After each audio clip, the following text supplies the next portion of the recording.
Good morning students. आज का हमारा चैप्टर है civilising the native educating the nation. देसी जनता को सभ्य बनाना और राष्ट्र को शिक्षित करना। तो इस चैप्टर में हम पढ़ेंगे कि जो ब्रिटिश थे वो केवल भू क्षेत्र पर विजय और आय पर नियंत्रण ही नहीं करना चाहते थे, बल्कि उनको लगता था कि उनका एक सांस्कृतिक मिशन भी है जिसका मोटिव है कि देसी समाज को सभ्य बनाना और उनके रीति रिवाजों और मूल्य मान्यताओं को बदलना। इसके लिए कौन कौन से बदलाव लाए जाने थे, जैसे कि भारतीयों को शिक्षित करना, उन्हें सभ्य बनाना, उनको एक अच्छी प्रजा बनाने के लिए कौन कौन से उनके लिए स्टेप उठाने चाहिए ये होना, और उनके पास जो बहुत सारे जो क्वेश्चंस हैं उनको भी उनके आंसर्स देना। तो इसी में हमारा फर्स्ट टॉपिक है हाउ द ब्रिटिश सा एजुकेशन।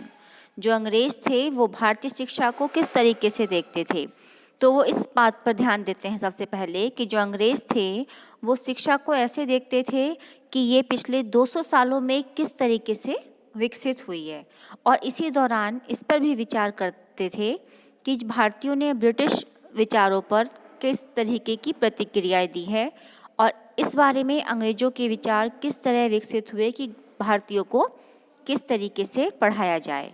तो 1783 में विलियम जॉन्स नाम के एक सज्जन थे जो कलकत्ता आए और उन्हें ईस्ट इंडिया कंपनी द्वारा स्थापित किए गए सुप्रीम कोर्ट में जूनियर जज के पद पर नियुक्ति मिली। तो वो जो थे वो एक भाषाविद भी थे, मतलब उनको भाषा का बहुत नॉलेज था। उन्होंने ऑक्सफोर्ड में ग्रीक और लैटिन का अध्ययन किया था और वो फ्रेंच और इंग्लिश भी जानते थे।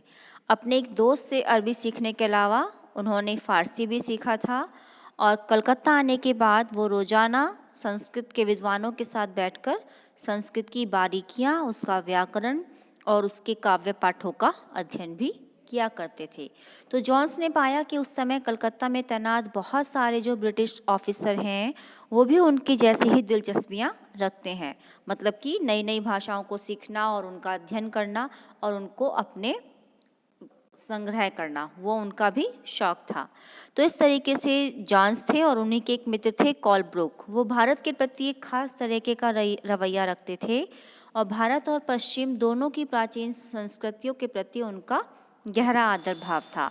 तो इन दोनों ने ही, मतलब जॉन्स ने और कोलब्रुक दोनों ने ही प्राचीन ग्रंथों को ढूंढने, उनको एक्सप्लेन करने, उनको ट्रांसलेट करने और उनको ज़्यादा से ज़्यादा लोगों तक अपने विचार पहुंचाने का काम किया। उनको विश्वास था कि ये जो वो कर रहे हैं ये योजना न केवल अंग्रेजों को बल्कि भारतीय संस्कृति भी को भी सीखने में इससे बहुत ज़्यादा मदद मिलेगी।